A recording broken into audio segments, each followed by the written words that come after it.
Assalamualaikum warahmatullahi wabarakatuh. Bismillahirrahmanirrahim.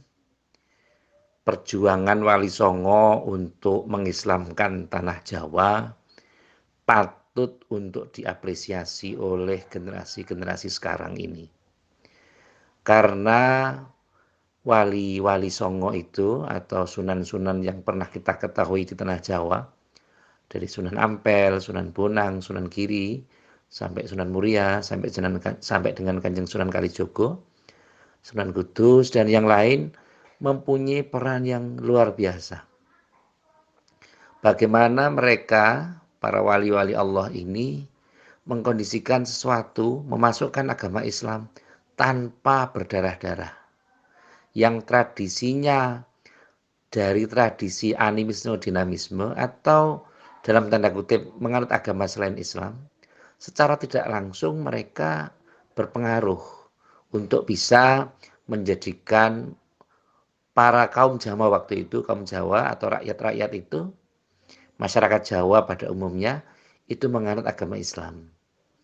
Di antaranya dengan gamelan, dengan wayang, dengan budaya-budaya lain yang tentu masih terkoordinir dengan cara-cara yang baik.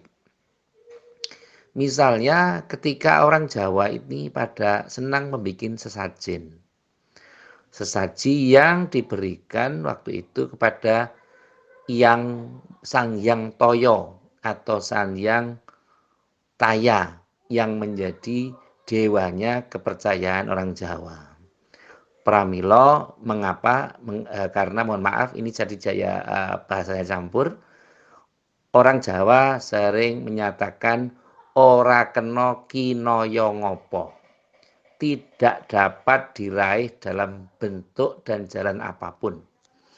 Artinya mereka masih menghargai Sang Hyang Taya atau Dewa Taya menjadi dewa kepercayaan orang-orang Jawa waktu itu. Sehingga ketika Wali Songo atau Sunan Kalijogo atau Sunan Giri, Sunan Ampel itu masuk di tanah Jawa, sehingga mereka ditanya, loh ini ada apa? Ini pengen bikin sesajen. Sesajen itu bagaimana? Ya mungkin dengan nasi, dengan lauk pauk, dengan daging, dengan sekedar mungkin bahan-bahan yang lain, sayuran, itu dijadikan satu, kemudian disebarkan atau dikasihkan mungkin di pohon-pohon besar, mungkin di tepi-tepi sungai, atau di perempatan-perempatan jalan, atau di jalan-jalan yang mereka anggap sebagai jalan yang mempunyai tuah. Akhirnya Wali Songo atau Kanjeng Sunan Kalijogo memberikan solusi. Sebaiknya kalau memang kamu mau bikin seperti itu supaya kamu selamat, maka kondisinya bikinlah selamatan. Caranya adalah dengan memasak nasi yang agak banyak. Mungkin terus nyembelih kambing atau sapi dan mengumpulkan orang banyak, diberikan kepada fakir miskin atau orang-orang yang tidak mampu. Tapi sebelum itu ada doa bersama dulu, didoani dulu supaya kamu selamat, keluargamu selamat, istrimu selamat, saudara-saudara kamu selamat, semua yang ada di wilayah itu menjadi selamat. Maka diibaratkan istilahnya menjadi selamatan. Dan ini sangat bisa diterima oleh orang Jawa. Karena pada dasarnya orang Jawa itu orang yang andap asor. Orang yang mau menerima sepanjang kebaikan. Yang lebih unik lagi adalah para wali juga mempelajari kesenian. Misalnya dengan wayang, dengan mempelajari gamelan, maka lahirlah namanya gamelan pelok. Gamelan pelok itu dari kata falahun, kemenangan. Karena orang Jawa susah untuk menyebutnya pelok atau falahun, sehingga orang Jawa menyatakan pelok.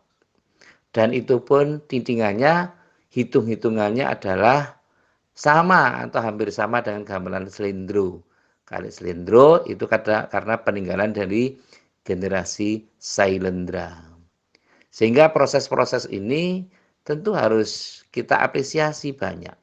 Bahwa untuk mengajak kebaikan tentu orang harus mengerti di situasi apa dan bagaimana. Termasuk ketika ada satu muridnya, Syekh Siti Jenar, namanya Kiai Dumilah. Ini saya dapat cerita dari Allah Yarham Kiai Maimun Zubair yang dipertegas juga dengan Mbah Mustafa Bisri, yang menyatakan bahwa eh, mereka mengajak Yedumilah ini karena waktu itu bertanya, wow, gimana ya orang Islam ini kok aneh, masyarakatnya banyak, orangnya banyak, mosok Tuhannya kok hanya satu. Gimana ya, susah nanti untuk ngatur semuanya.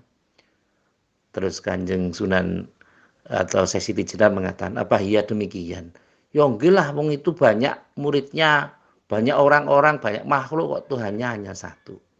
Akhirnya Retno Dumilah atau Mbah Dumilah ini diajak untuk nonton wayang.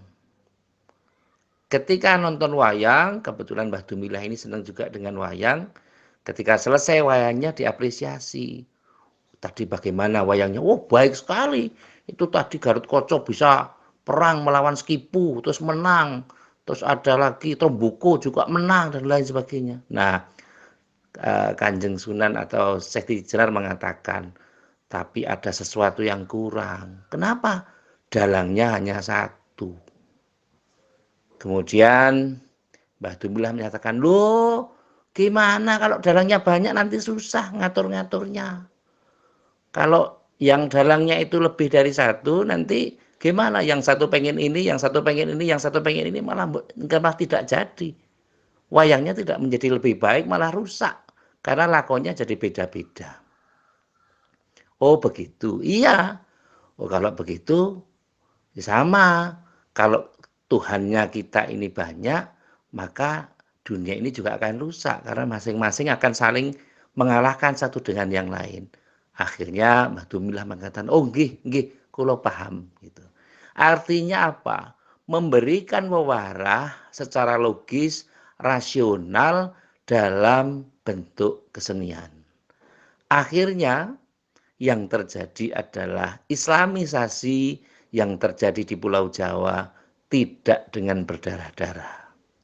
Selain itu ada juga yang Sunan Kudus atau Syekh Jafar Sotik ini ketika tinggal di daerah Kudus, Jeporo, kemudian Pati, itu masyarakatnya karena menghormati sapi sebagai hewan yang dimuliakan, karena pada saat itu agama Hindu itu sangat mengagungkan atau sangat membanggakan hewan sapi ini, lembu andini namanya waktu itu, karena dari Paraton atau bagaimana, sehingga sapi ini sebagai hewan yang dihormati.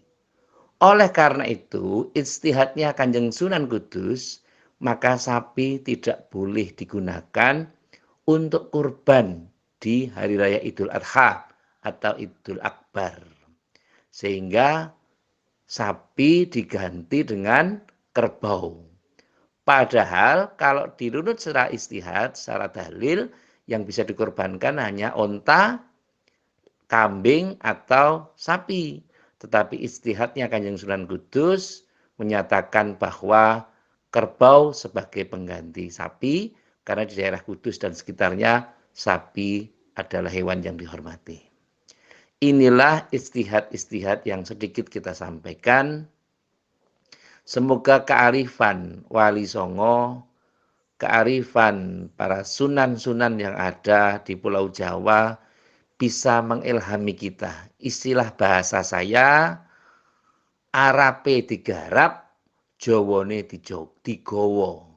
Jadi kita tinggal di Pulau Jawa ini tidak menghapuskan budaya Jawa, tetapi menyesuaikan mana yang tepat, mana yang sesuai dengan syar'i, yang itu kita pertahankan, dan mana yang tidak tepat, maka perlu dibenahi agar tidak membentuk pribadi-pribadi yang mungkar, karena tujuan kita adalah ta'muruna bil ma'ruf wa yanhauna 'anil munkar.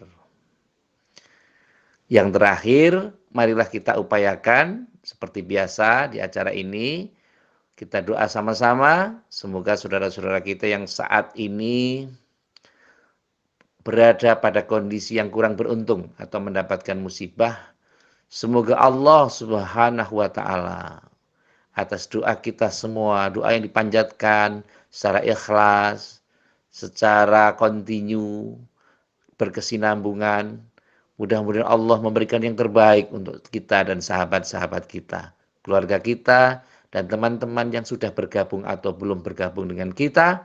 Semoga diberikan kebaikan oleh Allah Subhanahu wa taala. Amin Allahumma amin. Sekali lagi terima kasih kepada semua pihak yang telah membantu terselenggaranya acara ini dan menyebarluaskan acara ini melalui media sosial masing-masing. Semoga amal baik panjenengan senantiasa mendapatkan keberkahan dan mendapat balasan yang berlipat-lipat dari Allah Subhanahu wa taala. Amin Allahumma amin. Terima kasih atas segala perhatian dan mohon maaf atas segala kekurangan. Saya akhiri wallahul muwafiq ila aqwamit thoriq. Wassalamualaikum warahmatullahi wabarakatuh.